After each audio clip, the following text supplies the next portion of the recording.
सलमान के घर हुई फायरिंग मामले की अब जांच। मुंबई क्राइम ब्रांच की एक और बड़ा पर्दाफाश किया गया है। जानकारी के मुताबिक वारदात से कुछ ही घंटे पहले शूटर्स को पिस्तौल की सप्लाई की गई थी। मुंबई पुलिस की एक टीम उस शख्स की तलाश में जुट गई है जिसने पिस्तौल को शूटर्स तक पहुंचाया। लगातार मुंबई क्राइम ब्रांच टीम इन आरोपियों के साथ पूछताछ कर रही है और बड़े पर्दाफाश कर रही है। पुलिस ने दावा किया कि सलमान खान के घर पर फायरिंग करने वाले शूटर अपने आधार कार्ड की वजह से शिकंजे में फंस गए। मतलब उनकी एक गलती उन्हें इतनी भारी पड़ी कि उनका सारा का सारा प्लान चौपट हो गया। पुलिस के मुताबिक शूटर विकी और सागर ने इस प्लानिंग में एक एक बात का ख्याल रखा था, लेकिन उन्होंने रेकी करने के लिए जो मकान किराए पर लिया था वहां अपना असली आधार कार्ड दे दिया था और उनके यही आधार कार्ड उनके ताबूत की आखिरी कील बने। क्योंकि क्राइम ब्रांच को मिली जानकारी के मुताबिक इन शूटरों ने मुंबई के पास पनवेल में मौजूद सलमान खान के फार्म हाउस की रेकी करने के लिए उस फार्म हाउस से 10 किलोमीटर दूर एक मकान किराए पर लिया था। वहां रेंट एग्रीमेंट बनवाते वक्त दोनों ने अपने असली आधार कार्ड की फोटोकॉपी जमा की थी। और जब मुंबई क्राइम ब्रांच ने इस साजिश के धागे उधेड़ने शुरू किए तो जांच के लिए उस मकान तक पहुंच गई जहां दोनों शूटरों के ठहरने की जानकारी मिली थी। और जैसे ही उस मकान के मालिक से किराएदारों से जुड़े कागजात मंगाए गए, विक्की और सागर नाम के इन दोनों शूटरों का चेहरा सामने आ गया। मुंबई क्राइम ब्रांच के मुताबिक लॉरेंस बिश्नोई गैंग से जुड़े इन दोनों शूटरों ने फायरिंग करने और वहां से फरार होने की प्लानिंग बड़ी बारीकी से की थी। यहां तक कि उन दोनों शूटरों ने खास तौर पर इसके लिए एक सेकेंड हैंड मोटरसाइकिल भी खरीदी थी। मैं हूं किशोर रजवानी। आज की ताजा खबर जारी है।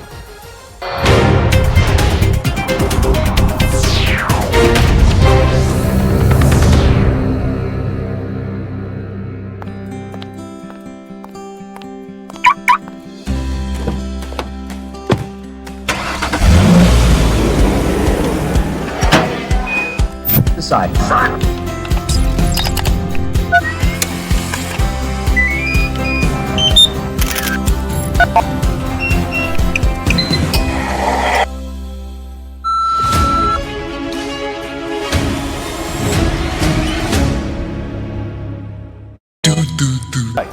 इन श्रद्धालुओं ने रात में ही अयोध्या पहुंचना शुरू कर दिया। लाखों की भीड़ देखते हुए मंदिर में दर्शन का समय थोड़ा बदल दिया गया और सुबह 3:30 बजे ही राम मंदिर के कपाट खुल गए, जबकि सामान्य दिनों में मंदिर के कपाट सुबह 6:30 बजे खुलते हैं। लेकिन रामनवमी के मौके पर दर्शन के लिए लाखों लोग अयोध्या पहुंचे और इसीलिए मंदिर समय से पहले खुल गया। रामलला के दर्शन के लिए मंदिर परिसर में लोगों की लाइन लग गई। बहुत सारे लोगों ने राम के सूर्य तिलक के दर्शन भी किए और उनके लिए वो पल यादगार बन गया। सूर्याभिषेक हो गया, प्रभु श्री राम का, खुश है? हाँ, पूरा पब्लिक खुश है। रामलला के सूर्य तिलक के बाद राम मंदिर में उनकी आरती हुई। 51 कलशों से उनका अभिषेक किया गया। इस मौके पर रामलला को गुलाबी वस्त्र पहनाए गए। सोने के मुकुट और रत्नों से जड़े हार से उनका श्रृंगार किया गया। पूजा में गुलाब, कमल, गेंदा, चंपा और चमेली जैसे फूलों का इस्तेमाल किया गया और इस दौरान श्रद्धालु लगातार मंदिर में दर्शन करते रहे। मंदिर प्रशासन ने रामनवमी के दिन मंदिर में दर्शन का समय 20 घंटे कर दिया, क्योंकि मंदिर के कपाट रात 11:30 बजे तक खुले रखने का फैसला किया गया। क्योंकि राम मंदिर में रामलला की प्राण प्रतिष्ठा के बाद पहली रामनवमी थी और इस मौके पर रामलला की प्रतिमा बनाने वाले अरुण योगीराज भी अयोध्या पहुंचे। अरुण योगीराज ने शालिग्राम पत्थर से रामलला की प्रतिमा बनाई थी और 22 जनवरी को अरुण योगीराज की बनाई गई उसी प्रतिमा की प्राण प्रतिष्ठा हुई थी। इसके बाद अरुण योगीराज सुर्खियों में आ गए थे। वो रामनवमी पर रामलला के दर्शन के लिए अयोध्या पहुंचे। उनके साथ उनका परिवार भी था। उनके अलावा प्राण प्रतिष्ठा के बाद रामलला जिस पीली पोशाक में नजर आए थे, वो पोशाक बनाने वाले मनीष त्रिपाठी भी अयोध्या पहुंचे।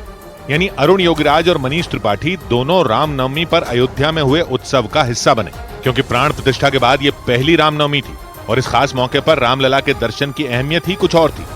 इस बीच मौसम विभाग ने मुंबई में भीषण हीट वेव की चेतावनी जारी कर दी।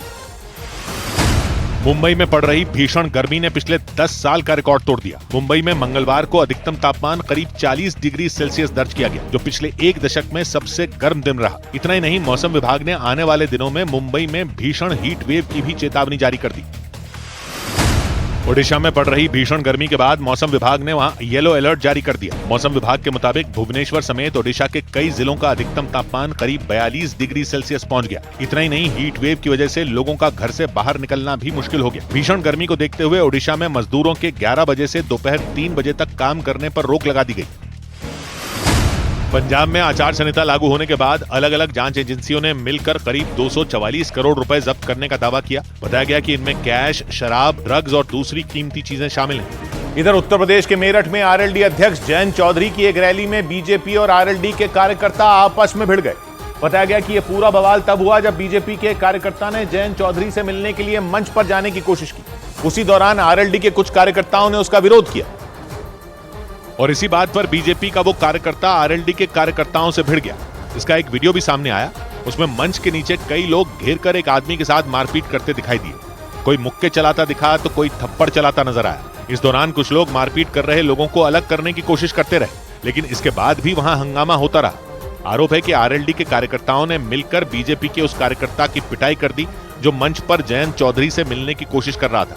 हालांकि बाद में किसी तरह वो वहां से निकल गया, लेकिन तब तक मारपीट का एक वीडियो सोशल मीडिया पर वायरल हो गया। इस लोकसभा चुनाव में आरएलडी बीजेपी के साथ मिलकर चुनाव लड़ रही है। बीजेपी के साथ गठबंधन में आरएलडी को 2 सीटें बिजनौर और बागपत मिली हैं। उधर असम के मुख्यमंत्री हेमंत बिस्व शर्मा ने राहुल गांधी और प्रियंका गांधी को अमूल बेबी बोल दिया। उनके इस बयान पर सियासी बवाल छिड़ गया। 2 दिन पहले प्रियंका गांधी असम के जोरहट गई थी। वहां पर उन्होंने कांग्रेस प्रत्याशी गौरव गोगोई के लिए वोट की अपील की थी और हेमंत बिस्व शर्मा से इसी बारे में सवाल पूछा गया। जवाब में उन्होंने प्रियंका और राहुल को अमूल बेबी बोल दिया और दोनों पर तंज कसा। प्रियंका गांधी सब कोन आइब तातকৈ मानु काजिरঙাত যাব बाघ गड़ सब बेसी समय तो बेसी उपयोगी हो। गांधी फैमिली चाई लाभ आछे नेকি? अमूल बेबी হয় এইবিলাক।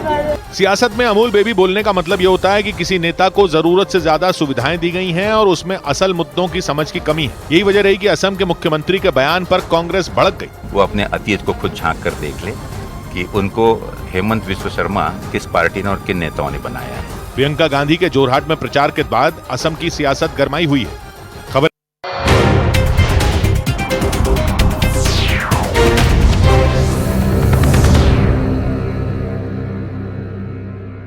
महाकोश कच्ची घानी सरसों तेल और रिफाइंड सोयाबीन ऑयल चुनो सही। जम्मू कश्मीर के अनंतनाग में आतंकी हमला। बिहार के रहने वाले एक श्रमिक की गोली मारकर हत्या। गले और पेट में मारी थी गोली, अस्पताल में हुई मौत। सलमान खान के घर फायरिंग मामले में मुंबई पुलिस की क्राइम ब्रांच का पर्दाफाश। सूत्रों के मुताबिक शूटर्स को फायरिंग से ठीक पहले दी गई थी पिस्तौल। लॉरेंस बिश्नोई के भाई अनमोल बिश्नोई ने डराने के लिए करवाई थी फायरिंग। गृह मंत्री अमित शाह अहमदाबाद गांधीनगर में करेंगे मेगा रोड शो। दिन में 3 भाग में होगा रोड शो। रात में अमित शाह करेंगे जनसभा को संबोधित। 19 अप्रैल को करेंगे नामांकन।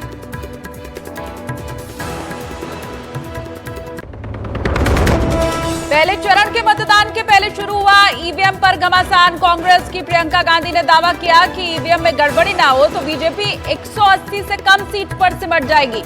बीजेपी ने किया पलटवार। तरुण चुग ने कहा कि गांधी परिवार हार देखकर हताशा और निराशा में ईवीएम पर ठीकरा फोड़ रहा है। 4 जून को काउंटिंग डे पर सबसे तेज सबसे सटीक नतीजे। 1200 से ज्यादा रिपोर्टर्स के साथ देखिए देश के सबसे बड़े नेटवर्क न्यूज 18 इंडिया पर। महाकोश कच्ची घानी सरसों तेल और रिफाइंड सोयाबीन ऑयल चुनो